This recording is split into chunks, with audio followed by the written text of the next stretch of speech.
Ladies and gentlemen, welcome to the very first episode of the Four Star Classic podcast. My name is Austin Jones. This is Xavier. He is my co host. And you may have heard us on the Empowerment Project. You may have heard us on the Still in Developmental podcast. This is the Four Star Classic, and it is our wrestling podcast. Xavier and I are both huge wrestling fans, have been our entire lives. So we figured we already shoot the breeze about wrestling. Why not make a podcast out of it? Mm-hmm.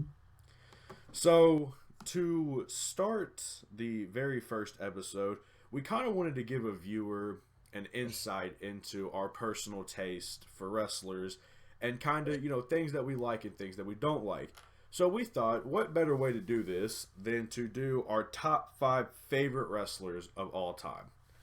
So how we'll do this is we will start at 5 and work our way up to 1. I'll say my 5th favorite, he'll say his 5th favorite, all the way until we get through our list. Does that sound fair? Yes, sir. Let's do it. All right, my 5th favorite wrestler all time.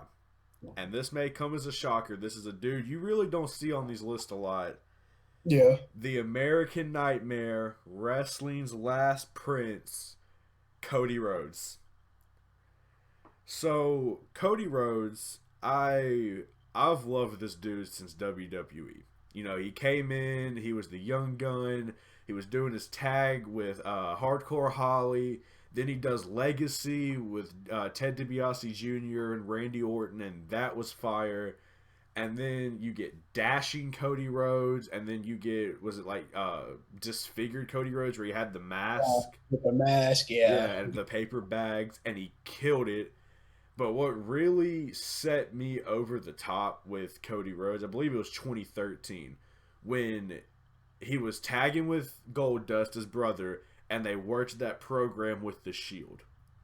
Mm-hmm. And they brought Dusty in, and they ended up winning the tag titles. And ever since then, he's just been my dude. He got stuck with the Stardust gimmick, and that, it happened. Look, we're not going to talk about that. That we could do a whole episode on the. It was a thing. It happened. But then, he gets his release. He goes to the Independents. He's a babyface. He's a heel. He's killing it. He's in AEW now. He's the executive vice president. He worked his program with MJF, and now he's doing it with the Dark Order. Everything about this dude. He can cut a promo. He's not your Kenny Omega 5-star classic. He's not your Kurt Angle wrestling machine in the ring. But this dude, he's a total package, and he comes in at 5th on my list. I feel you, man. I'm excited for this list. I think it's going to be very interesting. I'm about to shock some people, set the world on fire. Thank y'all for listening. We hope we can keep this going, keep going good. Number 5 on my list, Sasha Banks. Yes. I should have seen it coming. Yes, you heard it correctly. Sasha Banks. Do I need to say anything else? Look, yes, Sasha Banks, she's just it. Like, that's what you want in a professional wrestler. She can give you a good match. She cuts promos. If they will ever cut her loose and let her actually be the heel, she will be even better. But that's a conversation for another day. She works around the clock for the most part. She had that one little stint where she took some time off, refound herself. Much needed, much deserved. Like, ever since she got to WWE, even before, she had to take over matches with Bayley. Needless to say, 5-star matches around them, like everywhere you see them, like everywhere. I don't even know what else to say about it. Like, she can work. She talks on the mic. Like, her character is always over the top, and that's how it is. Like, that's how she's supposed to be. She's supposed to be the one. She's supposed to be the one who's doing the extra stuff and just over the top. That's her. If they would ever let her be heel, I'm telling you, they're doing this thing all wrong right now. If they would let Sasha be the heel, I think it'd be 10 times better. But needless to say, I'm still going to watch it anyways.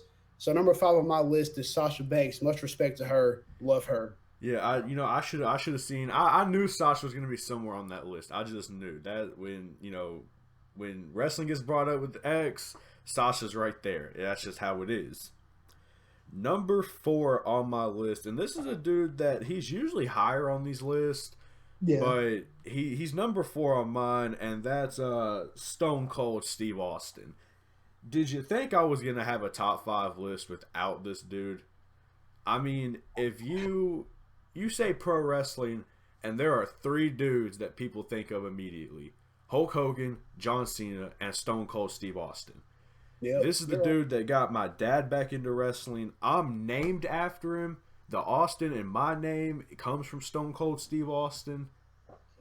Like my dad, he will still rewatch old Stone Cold stuff and call me in there, and we'll watch 30 minutes of Stone Cold stuff together. This Yep. dude, he could go in the ring. I mean, I don't even have to explain it. It's Stone You, Cold Steve you don't. Austin. It's Stone Cold. What? What? 1 beer? What? 2 beer? What? 3 beer? What? Like, it's Stone Cold Steve Austin. You don't have to explain it. He's just that dude. So There's that Stone Cold Steve Austin, number 4 all time on my list.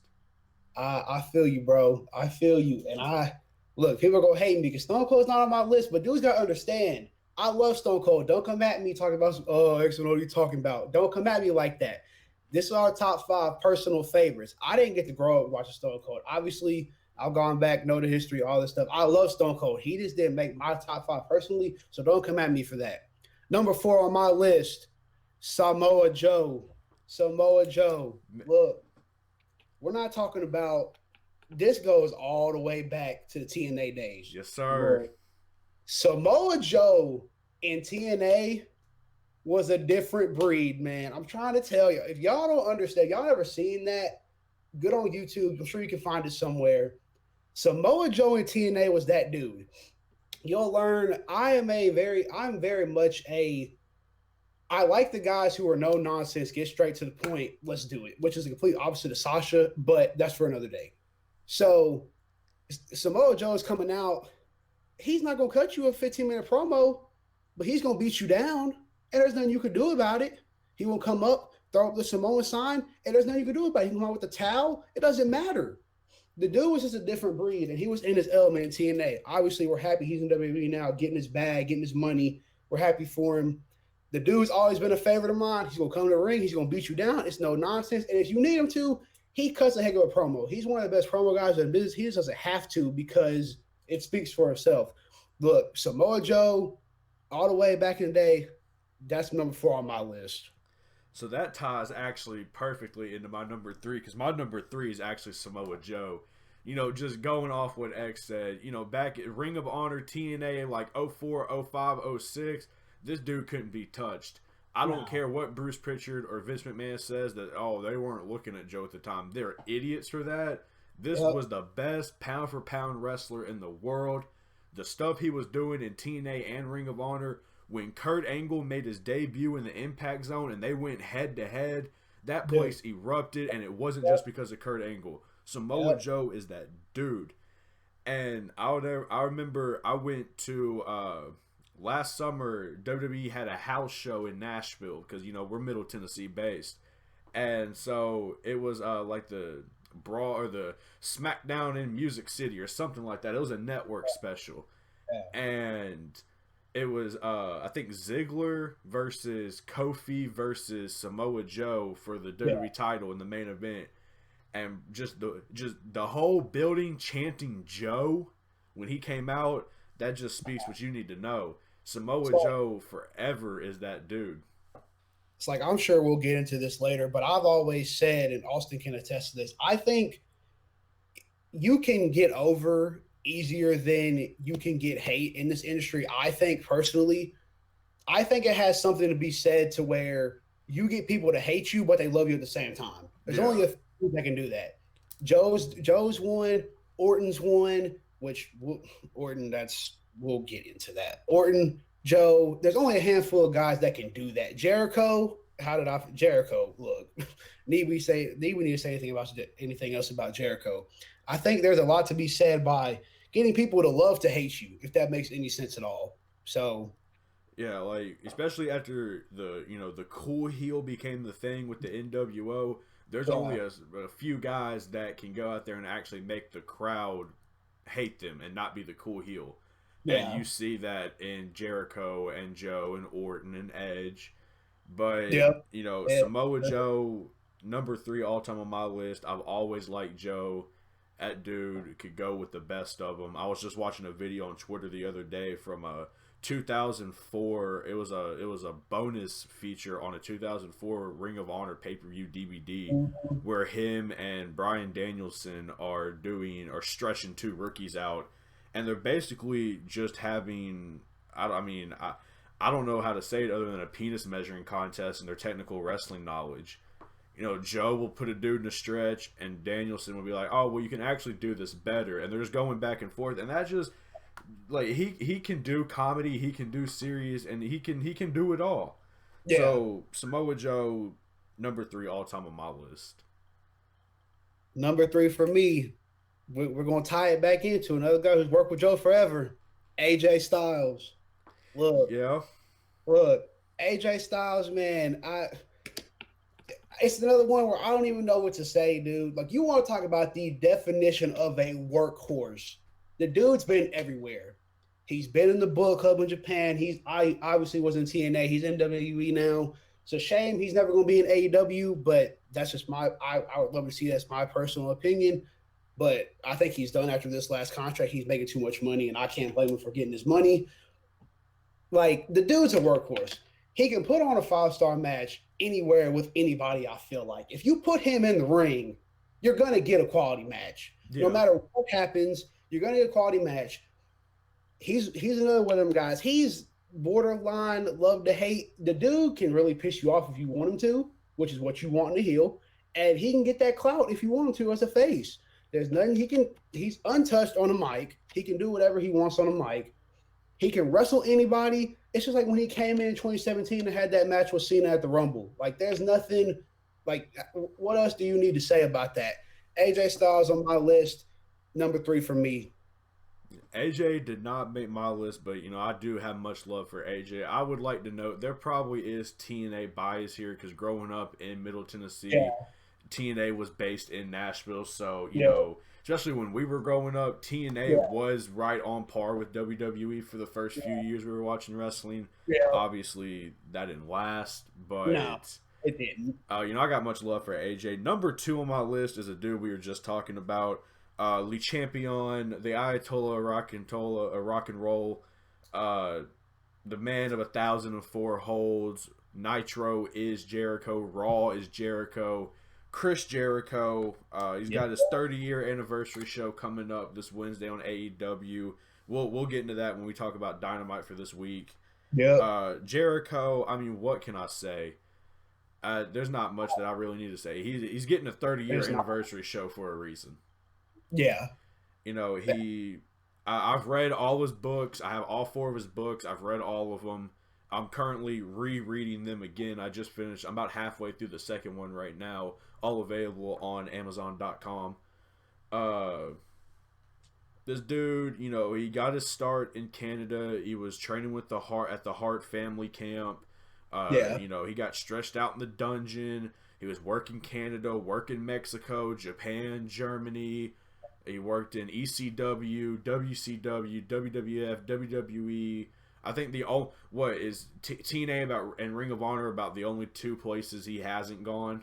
yeah, And he went to New Japan, went back to WWE. Now he's in AEW, and he hasn't skipped a beat. He can still no, go in the ring. He's definitely got it on the mic still, dude, which that. we'll talk about that when we get to Dynamite. But Oh, oh, he is everything you want in a wrestler. He can work babyface. He can work heel.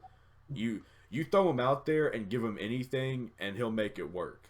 yeah, that's for sure. Look, Jericho didn't make my top 5, but it's like you said before. I got much love for Jericho. Look, when Jericho's music hits on Dynamite, you already know what's up. Like, you gonna sit down, you gonna watch it for sure. No, Yeah. you can see that. Number 2 for me, we're gonna start to get a little cliche, but y'all gotta remember, it's just when we grew up. Number 2 for me, it's Cena, man. Look. Here's what I'm gonna say about Cena. Probably the most controversial dude ever in the industry. People hate him or you love him. Do I think he stayed around a little bit too long? Yes, but I the dude put on matches like no other. He was always there, like always. He was hurt. I think he tore. He has shoulder problems. He's always there if he's not hurt. Obviously not now. He's doing movies and stuff, but I mean the dude was there forever. He was there as long as I've been alive. So I like for really my generation, this was our Stone Cold in a way. Like, don't Stone Cold is in his own class. I'm not. Don't come at me talking about some. Oh, you comparing the two? No, Stone Cold's on his own. Okay, but just from a buy rate standpoint and putting the company on your back standpoint, Cena was that dude for my generation. I always liked the dude. Like, there was a stretch there from like '08 to 2012. There was nothing he wasn't doing. Like, there was nothing he wasn't doing. Even going before then, there was nothing he wasn't doing. So I think for my top five favorites, it has to be Cena, just because of when I grew up. And to be fair, Vince literally crammed it down my throat every year. So I guess he was always drawn to me. Like, I remember being at 7, 8 years old and just waking up on Christmas and getting John Cena stuff. But that number two for me is Cena. I'll be honest. Cena did not make my list, and I honestly didn't even think about putting Cena on my list. I get he was that, he was the superstar, he was the he was the face of the brand. I didn't really care for him until he won the U.S. title and was doing the U.S. title opens in, what was that, 2015 ish? Yeah. And from 2015 on, I liked him because he did try to expand his craft. But, I never even thought about putting him on this list, to be honest. And I respect it. I do. It's like I said, like, there's always going to be mixed feelings with it. I just had to put him on my top five because, like, that's just what I grew up on. Like, obviously, you grew up on the same thing, but that's just how I felt. Looking back at the stuff now, the dude, he's not invincible, and they made him invincible, which we'll get into that later with like storylines and stuff when we talk about Dynamite and stuff.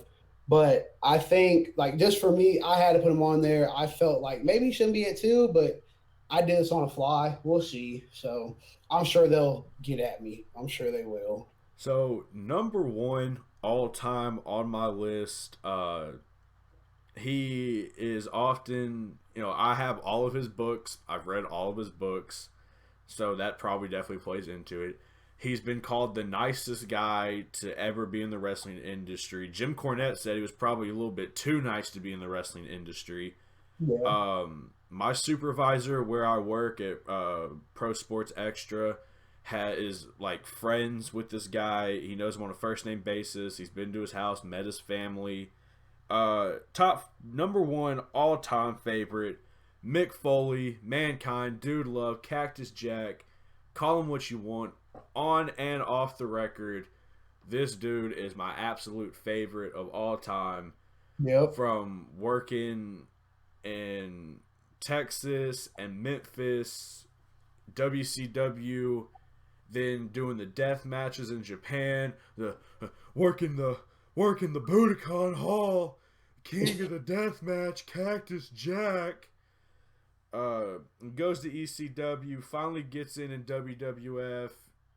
Commissioner Foley, Mankind, Dude Love, Cactus Jack.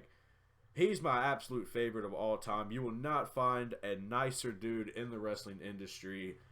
And, all he did was work hard at everything he did. He gave everything he had to this industry.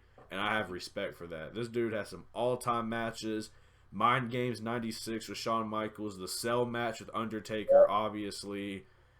The death matches he was doing with Terry Funk in Japan. Backlash 2004 with Orton. I love Mick Foley. He is my absolute favorite wrestler of all time. Much respect to Foley. That dude, I don't think there's ever been a dude to literally give his body to this sport. And he's even talked about it before. If he had to do it again, he would have to think about it just because of the damage he did to his body. But much respect to that dude, as you agree. I said we were going to get cliche. I wasn't lying. Yes, it's cliche. Yes, it's predictable. But number one for me is The Undertaker. Yeah. We're not talking about The Undertaker, who, I don't know how to say this. he doesn't need to come back. Okay, we were talking about me and also talk about this off camera all the time.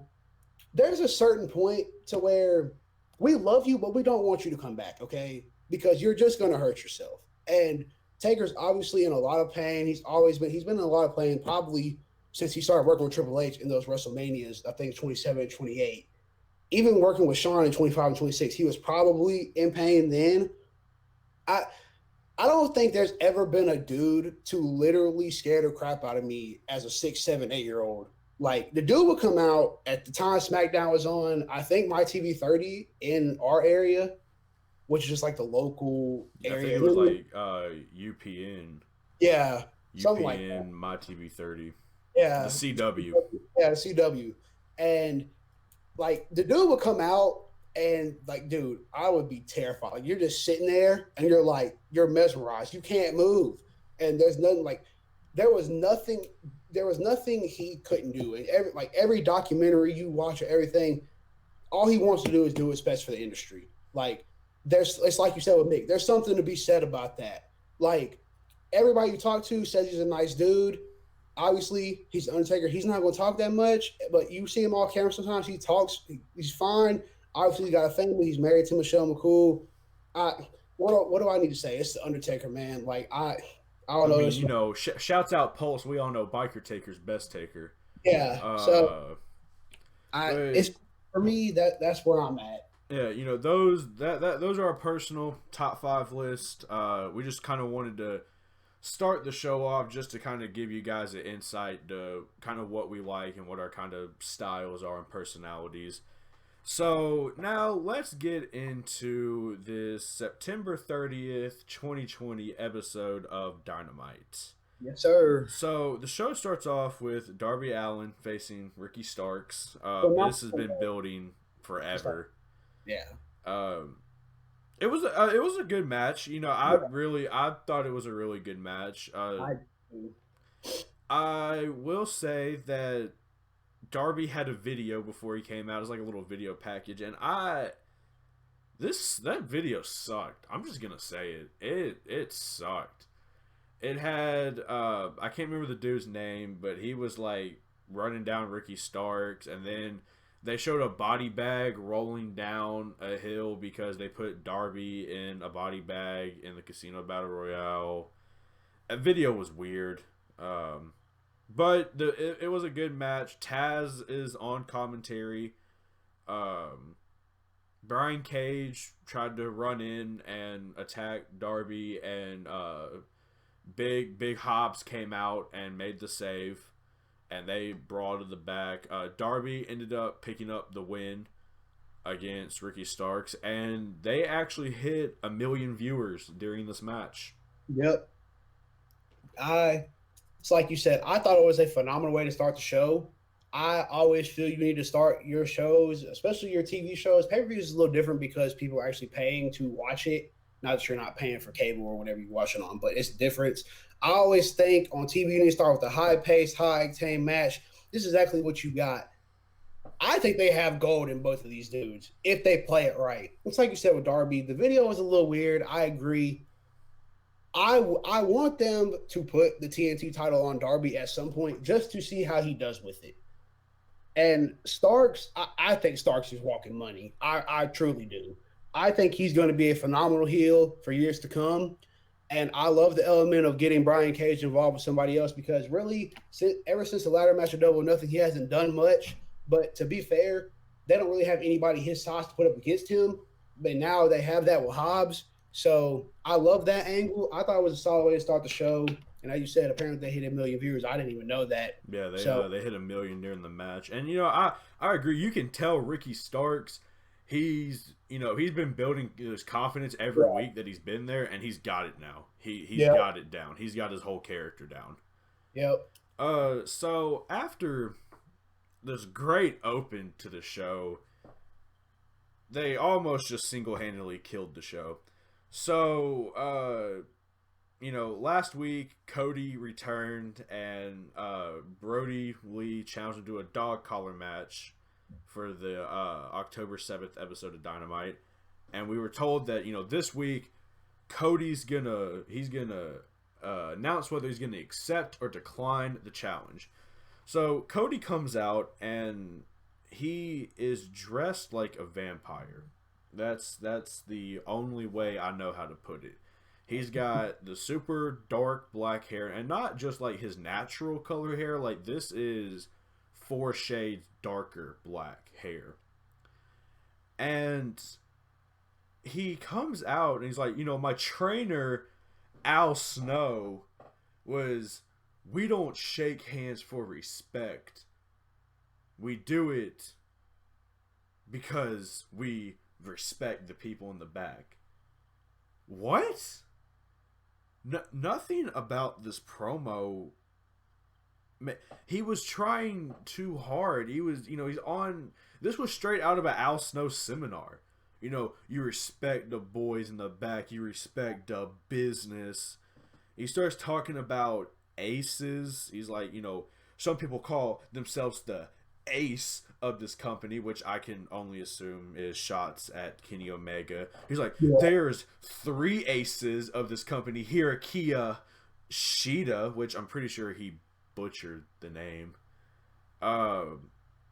He did put over Shida, and he put over Moxley and Lee because they have the titles. But he's jumping all over the place. He's like, Dynamite's a year old. I'm not the ace. Brody has the title. Al Snow. He's jumping all over the place here. Yeah. And he's like, no, my answer is no. And look, then, at that point, they had me. I thought he was gonna walk away. They were gonna flip him, and we were gonna be happy. Then he turned around, and I was like, nah, bro. Like, I wish they would flip him, but I'll go when it's my turn. I'm sorry. Go ahead. And he storms back in the ring, and he goes, no, as in no regrets, no turning back. You enter different, or you leave different than how you enter. Dog collar, I accept. And he's about to cry while accepting this. And it feels forced. Austin Gunn, because when he leaves the ring, he has his back to the crowd, waiting for them to start chanting Cody. Austin Gunn is the only person inside of all of Daly's place chanting his name. And he turns around, he storms back in, he goes, I accept. And Brody Lee comes out, and he is pissed. Yeah. He is pissed. He's storming out. He's throwing his suit off. Before we get to this brawl, I'll let you give your thoughts on the promo. I'm with you. I didn't understand the promo. I'm not going to sit here and dog the promo because I've never been in a wrestling ring. I don't know what it's like to cut a promo. I didn't understand the handshake thing just like you. And I wish, look, I'm sure we're going to talk about this later in the show. They are slowly building to getting the Elite all heel again. And I'm 100% here. I'm 100% here for it. It needs to happen. I'd love to see it. I wish they would speed up the process, but I have to tell myself there's an end game to this at some point. When he turned around and waited on the ramp, I was kind of like, okay, what are you waiting for? And then he came back in the ring, did the whole spiel. And then, as you said, Brody comes out. Brody Lee, like I already said, it was Ricky Starks and Darby. They have done Brody Lee 110% right. The dude comes out, he beats the crap out of you. If you watch Being the Elite, they're already stars. So, and then we're gonna get into the brawl. I had issues with the brawl, but that's just brawl was awful. So, it was cool. Like, Brody comes out, they brawl. You can do that. That is what it is. That's fine. But then, they get together and they do the pull apart. And Brody goes outside the ring and all the Dark Order's around him. Brandy Rhodes comes out and does a senton off the top onto all the Dark Order. And then Anna Jay comes out and her and Brandy are fighting. And then Nyla Rose she jumps in from the crowd and just starts beating people up. This is not what I meant when I said put more than one women's match on your show. This isn't what that meant. Nyla Rose has been sitting in the crowd for about 6 weeks now. just jumps the barricade and starts mollywhopping people that were trying to pull Brandy and Anna Jay apart. They did the pull apart like 4 different times. Brody charged him like 4 different times. That was my issue with the brawl. It went way too long. I understand what they're doing with Brandy and Anna Jay. I really do. I get it. I didn't mind that part. I just, let's like you said, I don't necessarily like the flip on the whole Dark Order, but I understand what they're doing with her and Anna Jay because they got to get Anna Jay over. And whether you love Brandy or not, she's over one way or another in that business. So I understand the Anna Jay Brandy angle. It'll be a decent match when it happens.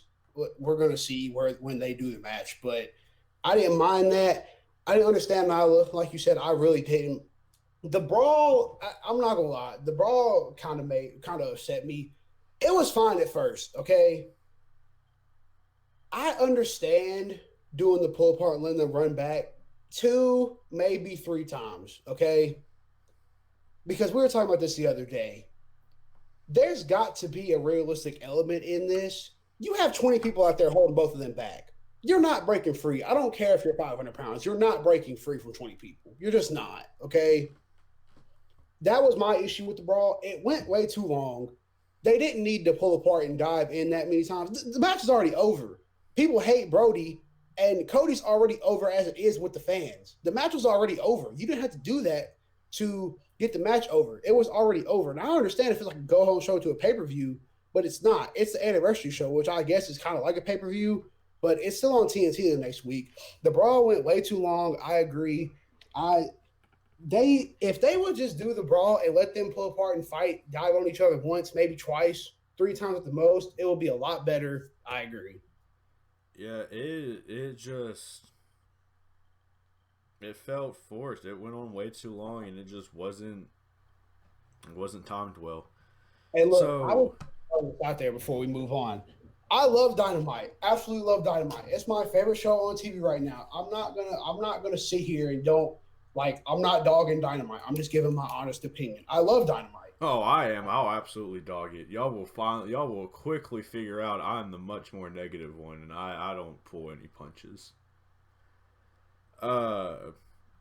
So after the brawl, Tony Schiavone's interviewing FTR because they're about to have the 20-minute brush with greatness that their open challenge or whatever.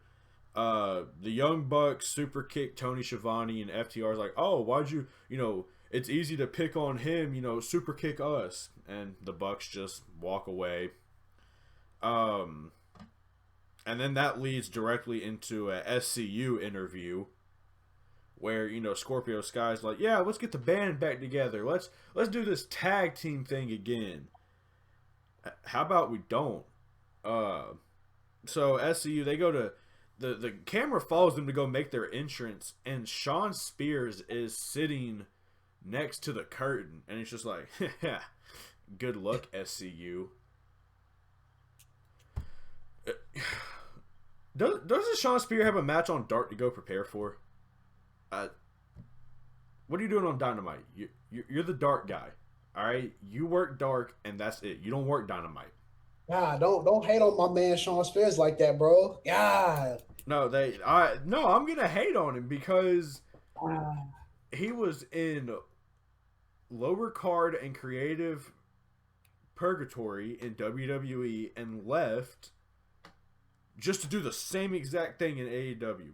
I get it, he's got more time and he's focused on his wrestling school and blah blah blah, but he's doing the same exact thing they had him do in WWE, which is absolutely nothing. He doesn't even... Tully's not even his anymore. FTR took Tully from him. I get he's still linked with Tully and all that. He's got the loaded glove or whatever, but he's not on Dynamite with Tully. Yeah. FTR has Tully. I like Sean Spears. That's why I said that, but I agree with what they're doing. I don't understand what they're doing with him. Which, just like you said, he's got his wrestling school. He's training people. I get it, but I wish they would do something with him. Like when he had that match with Cody at All Out last year, I was hyped. I was ready to go, and obviously, well, I forgot who won actually. I think Cody. That was the one pay-per-view match Cody won, wasn't it? I He's think lost so. the rest of them. Yeah, that was the one pay-per-view match he won. And ever since then, Sean Spears has just slowly faded away. Which I've listened to some podcasts with him, and he said like he knows he's on the lower end of his career. He's not trying to take opportunities away from the younger people, which I totally get that. That's fine. He wants to help people do his school. I get it. I just wish if he was going to be on TV, they would actually do something with him because I like the guy. I think he's a great guy. I like his style. I like him performing. I wish they would just do something with him. So I get where you're coming from with that. Yeah, so FTR, they defeat SCU, and look, this match, like, I feel like I've seen this match 100 times because SCU works the same tag match every week that they're on, and every FTR match has been the same. And, you know, I get it, you're at TVs, you get a formula, I get it, but I got nothing against FTR. They're cool. It's whatever. Like, I'm excited to see them when they finally face the Bucks. It'll be a great match. Stop with SCU. Break them up.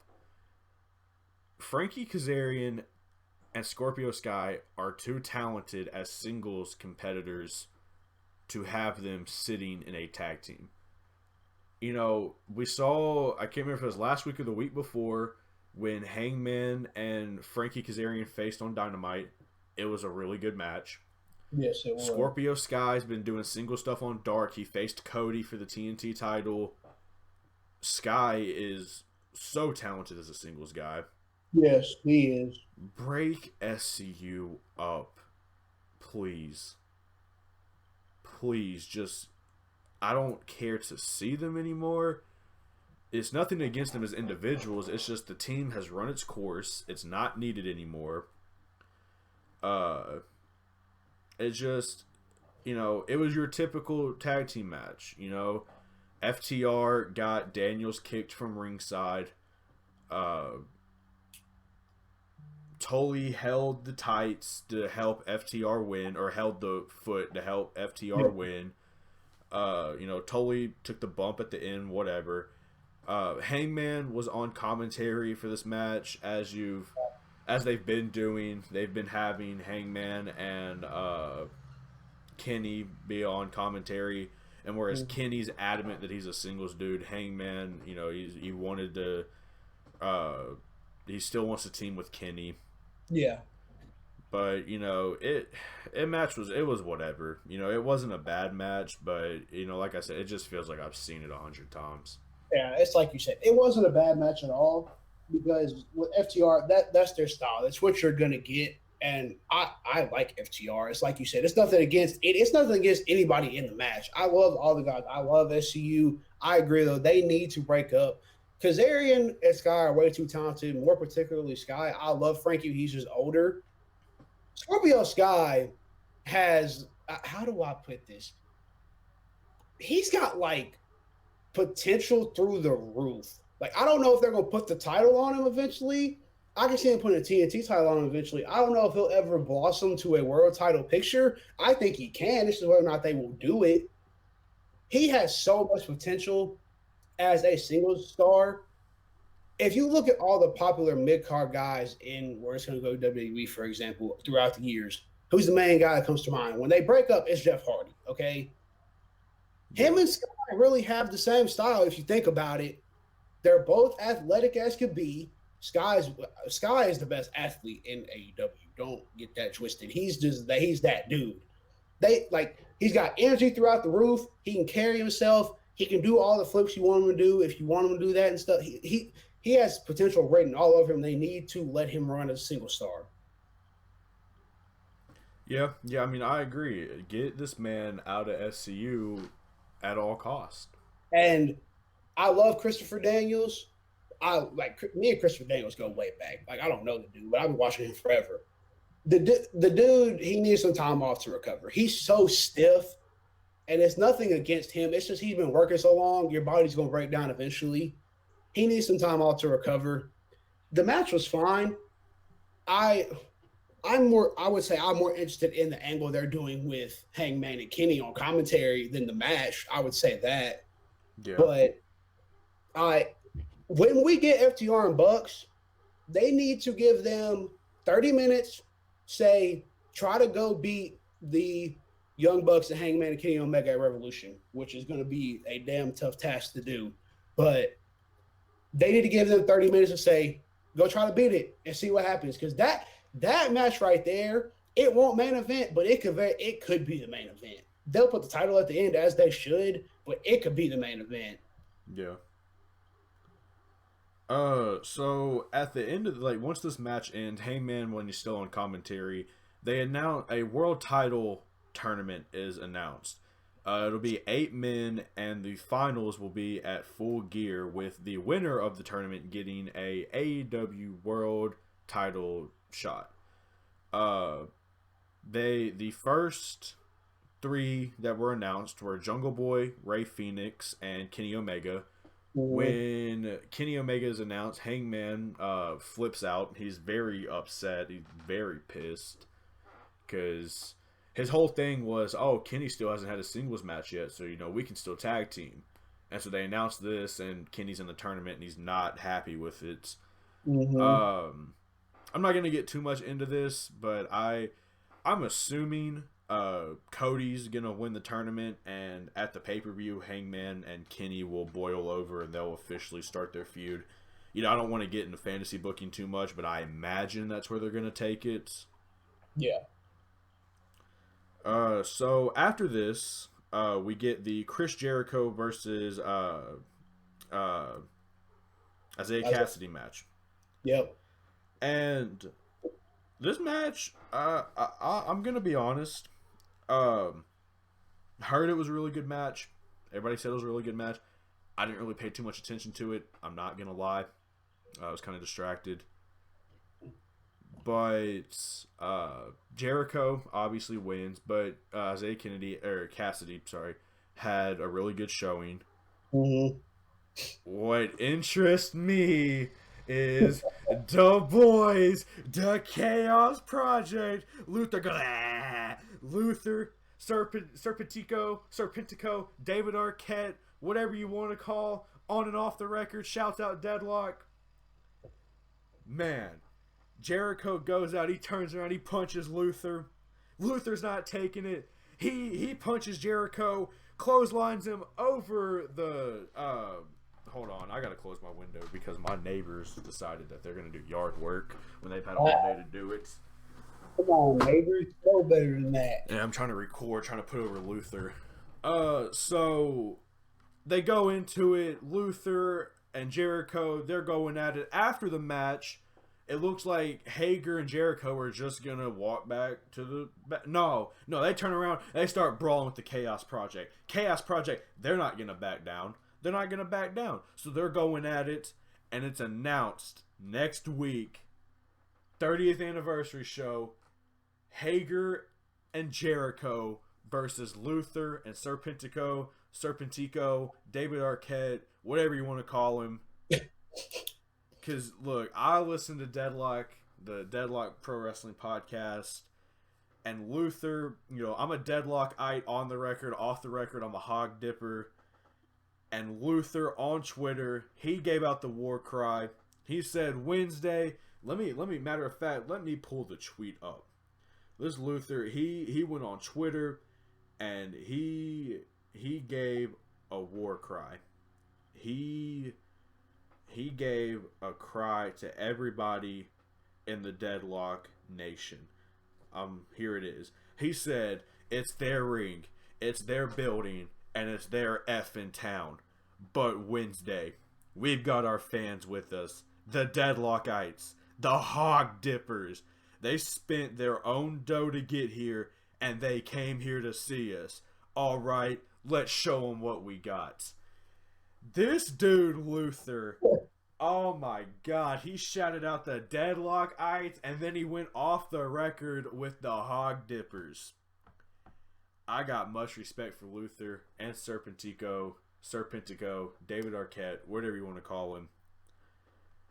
Next week, Inner Circle, Chaos Project, this match.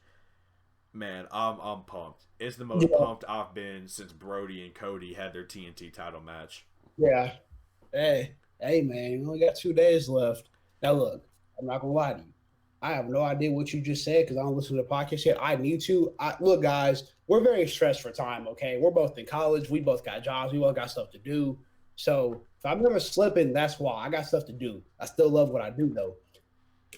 It's like the match was good. I watched the match. The match was good. It served its purpose.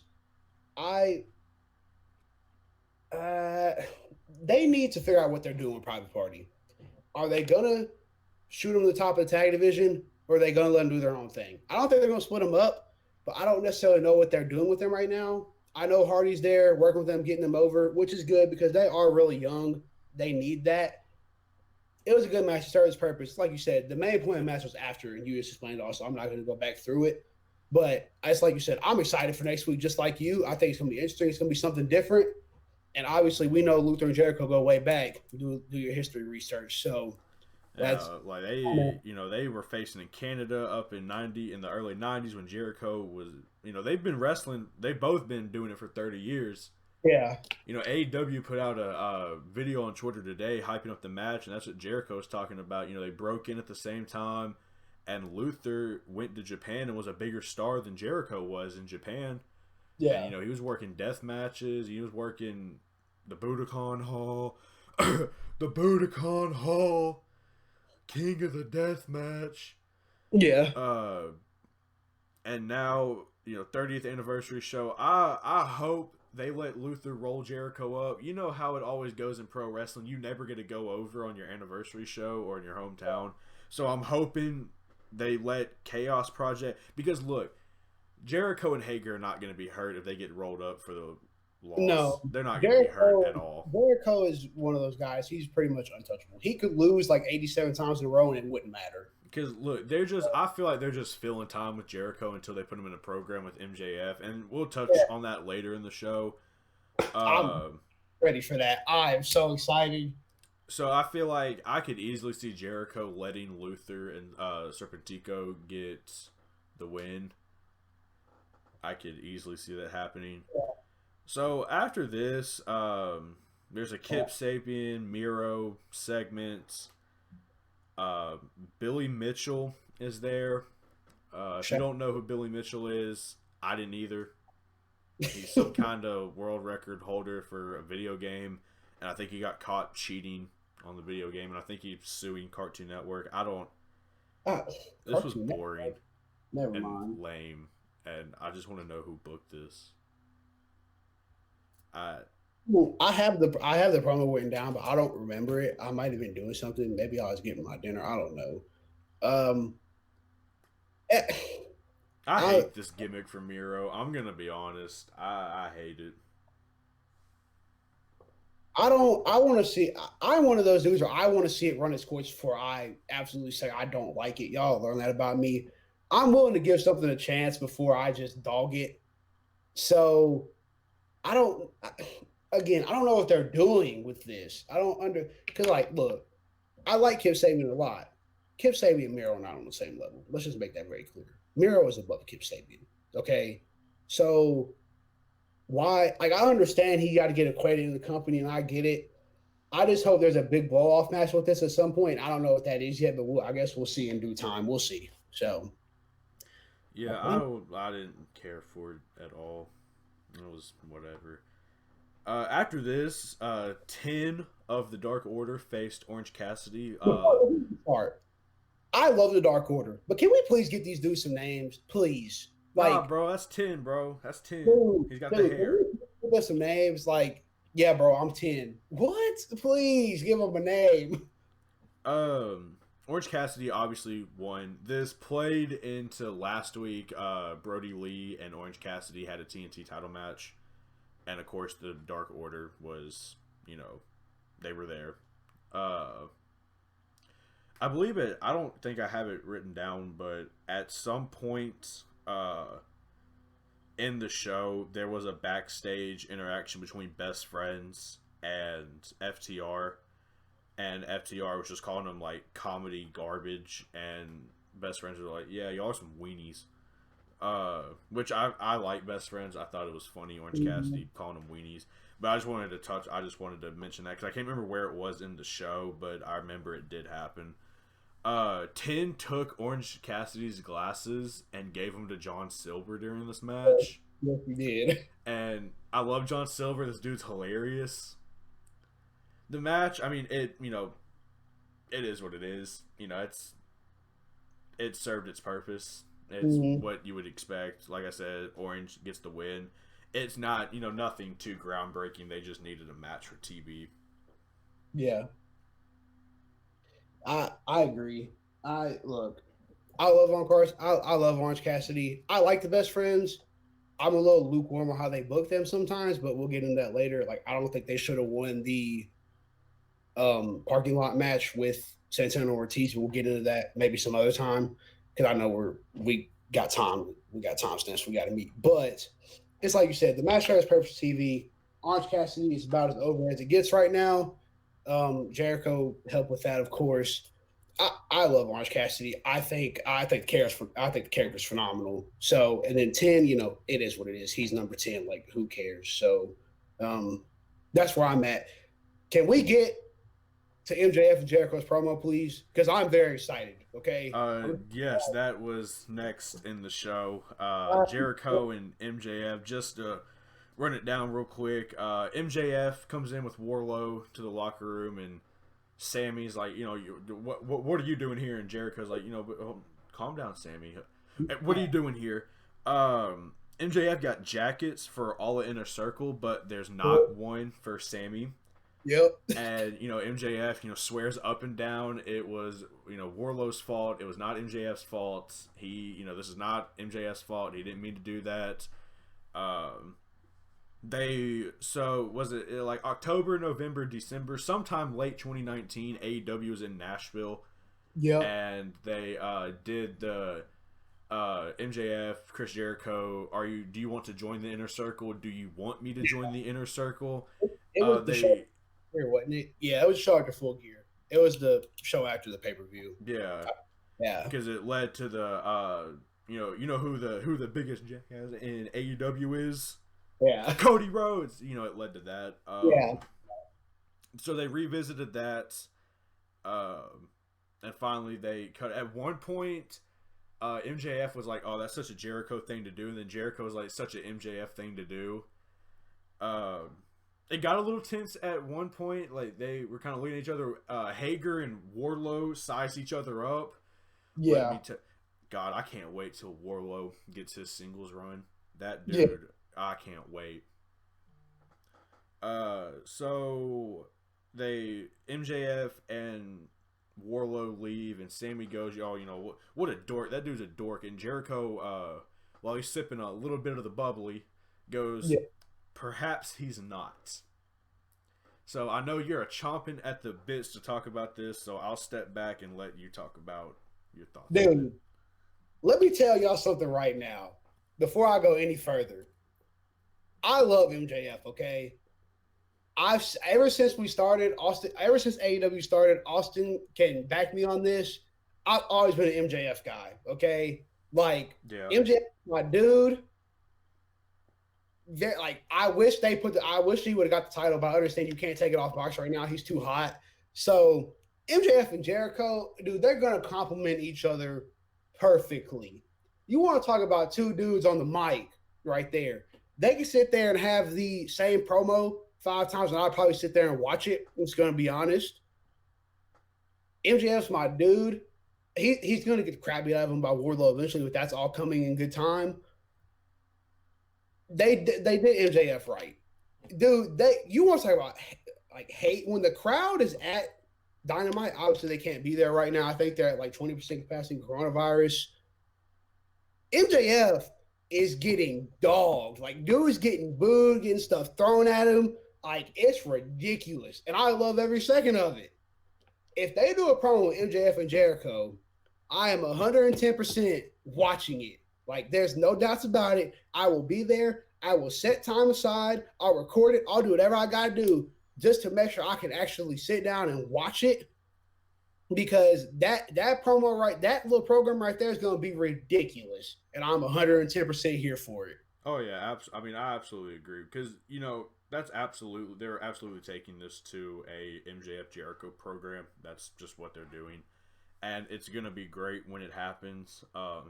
I would like to see Warlow get his comeuppance on Yeah, MJF yeah. first. I I'm a big Warlow guy.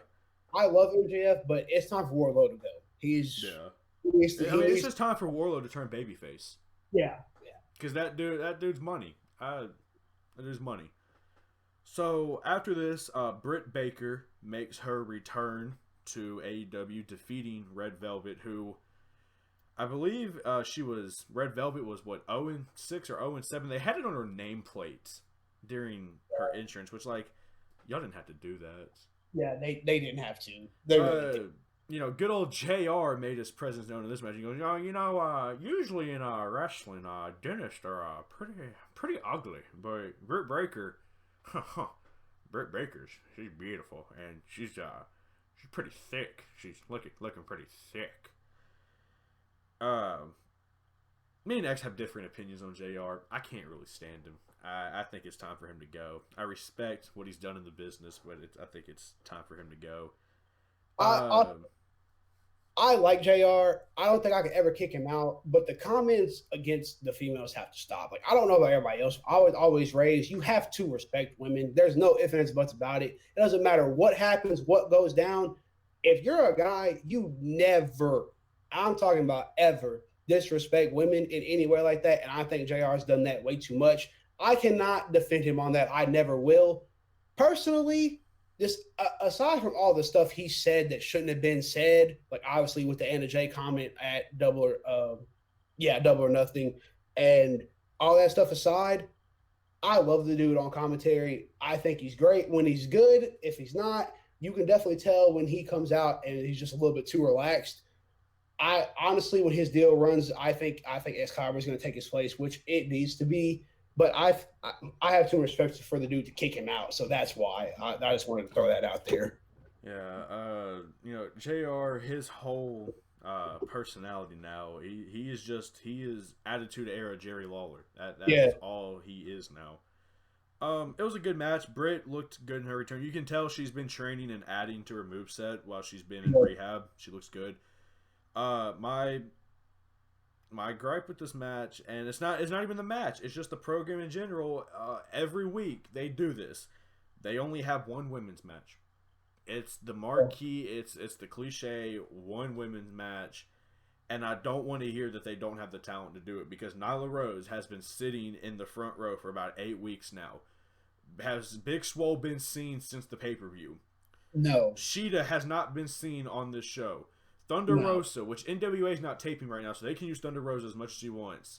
God, I can't remember the name of the two women that faced Thunder Rosa and Sheeta last week. But, they have people. They have the talent. Yes, why do you only have one women's match every week?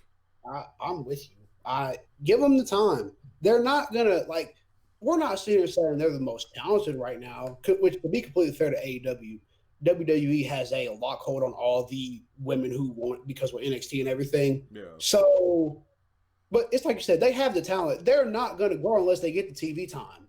Like, that's my biggest gripe about it.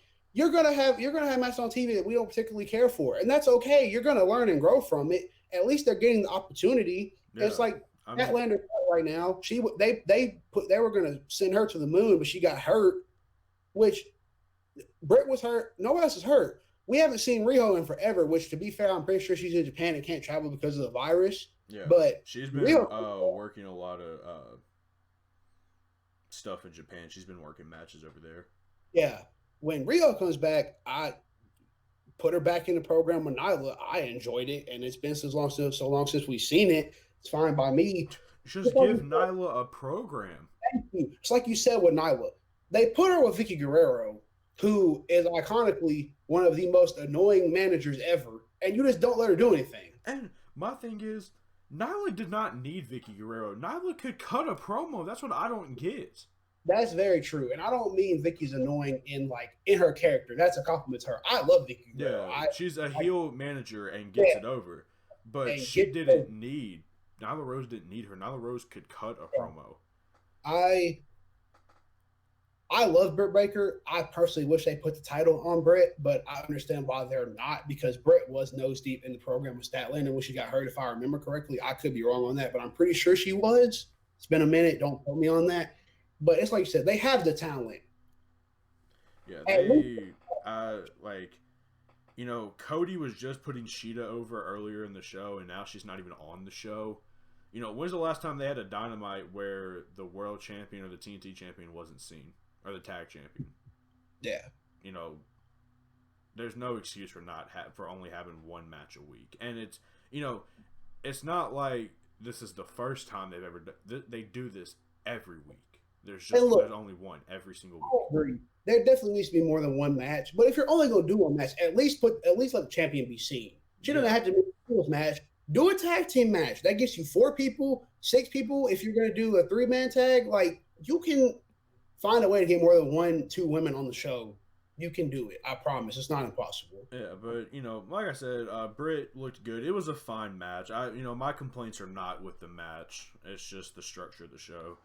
So after this, they tease next week's show, or not? They just run down next week's show. It's the Jericho 30-year anniversary, Inner Circle versus Chaos Project, Brian Cage versus Hobbs for the FTW title. That's going to be on the line, and Brody is facing Cody in a dog collar match for the TNT title. Next week's show, it's going to be good. Yeah, it's going to be phenomenal. I'm excited. So the main event segment starts, and Eddie Kingston, God, this dude is money.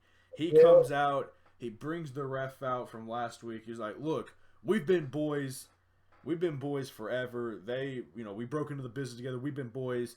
I ain't tap out. I didn't tap out at Moxley. He put me in a chokehold. I didn't tap out. Why'd you call the match? Yeah. And the ref pretty much tells him, was like, we're boys. I've met your family. I've met your kids. But, personal and business are separate. When I'm a referee, when I'm in that ring, I gotta protect you from yourself. I had to call the match. Yeah. And Eddie Kingston goes, oh, okay, yeah, you're right. Hey, boys, kill him. So, Pentagon Jr. and Ray Phoenix, they come out, and they're about to, kill this referee. And Moxley's music hits. And Kingston was like, oh, okay, Moxley, you got your big barbed wire, because Moxley came out with a barbed wire baseball bat. Yeah. And Kingston's like, oh, big boy's got his bat. I'm real scared now. He was like, I never tapped to you, Mox, but I'm a little beat up, so I'm gonna name your opponent this week, and that's who you're gonna defend the title against this week. Yeah. I'm beat up, but you're still gonna have a match. So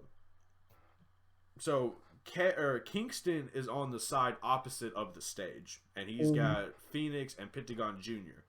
And the hard cam is showing their backs, and Mox is facing the hard cam, and all you see in the back behind Mox is the Butcher appear. Yeah. And this was a great shot. I'll say this. It was an okay match. Nothing against the Butcher. I like the Butcher. It was cool that he got this shot. His style does work with Moxley because they're two brawlers. I was a little disappointed because I personally wanted Pentagon Jr. I wanted Pentagon Jr. versus Moxley. I thought that would have been a really cool match. But I get why they went with Butcher. Mox chokes him out with the Bulldog choke. I'm glad that they're establishing this as a Moxley finisher. Me too. And not just like a one-off. I'm glad they're working to make it part of his moveset.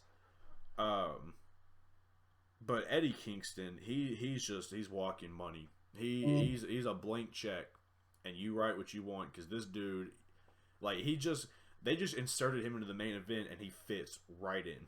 Yeah, this dude is money. After when because Blade was blown up halfway through the match, which it's fair because Butcher. He's a tag team dude, and now he's got to work a 15-minute main event with Moxley. So I get it. It's not a knock on him. But Mox, he chokes out Butcher. He wins. Kingston is losing it at ringside. He is throwing barricades, freaking out. And that's how they end the show. And I thought it was a good way to end the show. I did too. when Butcher came out, I'm not gonna lie. I was sitting there with my family, we're just chilling, watching Dynamite. It's like 8:40 here where we live, Central Time, and Butcher comes out, and I'm like, Yeah, I don't really like the move. Now I'm sitting there watching the match, and they're just beating the crap out of each other. And yeah, about 5 minutes go by, and I'm like, all right, they made a good decision. Like that's my bad. I judged it too early. That's my fault. So I enjoyed the match. It was your typical meat and potatoes match. You're not gonna get the pay-per-view quality. All right, let's start out with the lockup. Let's do this, do all that, get everybody warmed up before we actually get going. But your typical meat and potatoes, I'm gonna drive you into the canvas. You're gonna like it or you're not.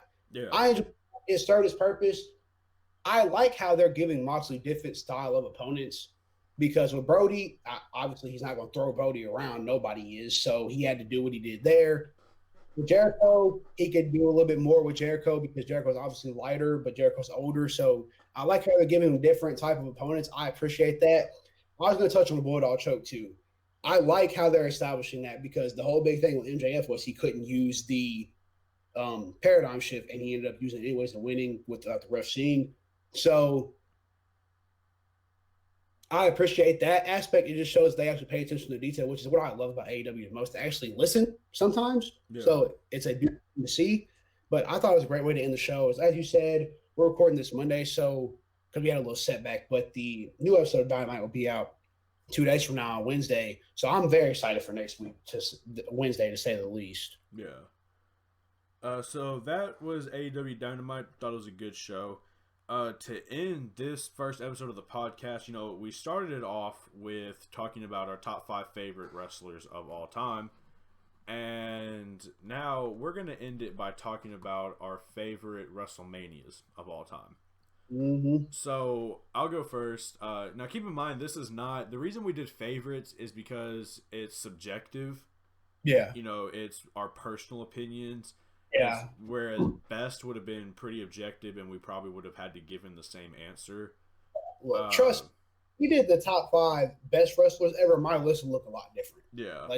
Let's just be honest. And so my favorite WrestleMania of all time, it was in Chicago, Illinois. Mm-hmm.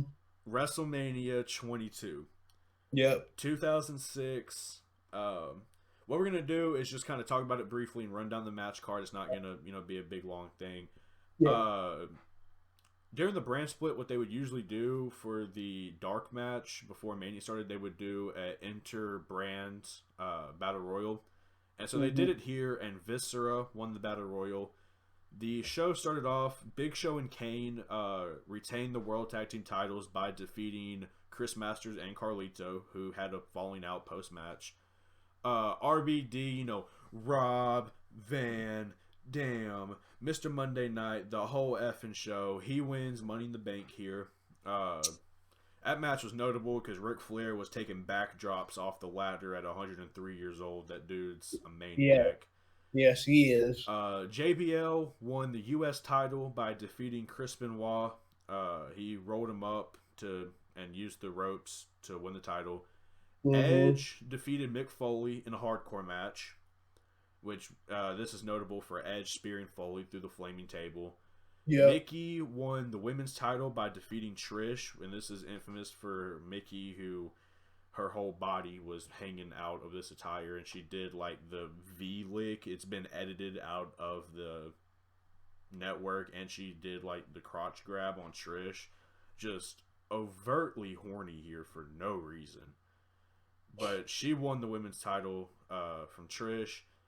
Undertaker defeated Mark Henry in a casket match to keep the streak alive. Shawn Michaels defeated Vince McMahon in a no holds barred match, and this is when they started teasing DX returning because Michaels did the crotch chop off the top of the ladder before he hit the elbow. Rey Mysterio won the world title by defeating Randy Orton and Kurt Angle in a triple threat match. This is when Rey won the Royal Rumble and then put his shot up against the line, on the line against Randy Orton at No Way Out and lost. And then Teddy Long was like, "Wait a minute, play it. It's going to be a triple threat match." I get why. It was Eddie had just passed in November of 2005, so they were riding that, and they were giving Rey a push because of it. The crowd, they were not happy. They wanted Kurt to win, but everybody got why Rey won. The cooldown between the world title matches, Tori Wilson defeated Candice Michelle in a Playboy pillow fight. And in the main event, John Cena retained the WWE title by making Triple H tap out to the STFU. Yes. So, like I said, this was the first WrestleMania I ever got on DVD. It was one of the first ones I ever watched. I was 4 years old. I loved it. This time period is when I grew up. The Ruthless Aggression, the tail end of the Ruthless Aggression era. And due to the sentimental, plus I've probably rewatched this pay-per-view 100 times. I love it. I can put it on and watch it the whole way through. I agree. So that was my favorite WrestleMania of all time. I'm not saying it's the best, but that was my favorite. Here we go. My favorite WrestleMania ever. WrestleMania 28, South Beach. Ooh, okay. South Beach, needless to say, South Beach, never been. But when I go one day, I have a feeling it's going to hold a special place in my heart. South Beach, Miami, Florida, WrestleMania 28. Now look, I'm going to run down the card. They were not at their peak this time. It broke bye records, but that's because of the main event. We'll get to that. Sheamus beat Bryan in 18 seconds, I believe. Yeah. Terrible decision, in my opinion, but it got the crowd fired up. Great way to start the show. The crowd was already electric because of the main event. Yeah. Next they did Kane versus Orton. Kane beat Orton. It was nice Kane to actually get a win because many people would think Orton would win. The Intercontinental title between Big Show and Cody Rhodes. Big Show won. Kelly Kelly and Marina Menounos versus Eve and Beth Phoenix. This was before the Women's Revolution, so you know how this match was all of 5 minutes, I believe. Yeah. It's a shame because everybody in here besides Maria, was actually a wrestler. So I think they could have had a great match. But Kelly and Marina won just for the clout. Undertaker versus Triple H in a Hell in a Cell match. The end of the era match, right? Yes. And then neither one retired. Yeah, and how do I put this? Might be one of the most brutal matches I've ever seen, and I'm not exaggerating. When you actually go back and watch the match, Triple H has that thought where he's going to beat the ever-loving crap out of you anyways, and the Taker's the same way, and neither one of them will quit, and they're just going at it. And poor Shawn Michaels is the special guest referee, and he's in the ring. It's a Hell in a Cell match. What's Shawn going to do? He can't do anything. He's just there. Yeah. So poor Shawn is in the ring, and they're beating the ever-loving crap out of each other. And that match resonated with me because I loved the no-holds-barred match before at WrestleMania 27, and then they did Hell in a Cell this year and at 28. So that was match number one for why this buy rate was so big. Then they did Team Johnny versus Team Teddy. Shout out Teddy Long, but nobody asked for this match, okay? And they did CM Punk versus Jericho for the WWE title. Vastly underrated match, in my opinion. They put them right before the main event. If the card is right, I believe it was right before the main event. And that killed them because people are trying to – you just had Undertaker and Triple H. Nobody cares about Team Johnny versus Team Teddy. Again, shout out Teddy, the GOAT. And then you put Jericho and – well, if you're going to shout out Teddy Long, you've got to shout out Johnny Ace, who was selling out the Budokan Hall.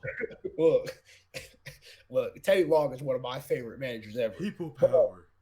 CM Punk versus Jericho was a very good match. It just gets overshadowed because of where they put it and what was before it. Rock versus Cena. Do I need to say anything else? Like, do I really need to go into detail on this? Yeah. The match was phenomenal from a standpoint of they just gave them time and let them do what they did. If you give people time, they usually know what they're doing for the most part. Yeah. They did all the extravagant entrances and all that stuff, got everybody hyped up. And, they're in Miami, so The Rock is the overwhelming favorite with the crowd, which worked out very well because The Rock won. The match was phenomenal. I love the match. It was the first one I ever watched on DVD because I remember going to Family Video, RIP Family Video. It's now closed in Murfreesboro. And just got it and rented it and watched it, and I later bought it. So that was my favorite. The way because this was the Mania they hyped up for the whole year because you remember at the end of 27, The Rock came out in a title against the Miz, and you just knew it was going to happen. Yeah, And this, well, that was on the Raw after 27. yeah, They, first time ever the WrestleMania main event announced a year in advance. yeah. So they just drug it out, and I thought they did it very well, in my personal opinion. And what else can I like? What else do I need to say about that? Honorable mention would be WrestleMania 24. I'm not going to run down the whole card because I just did mine. Honorable mention WrestleMania 24. Just throwing that out there.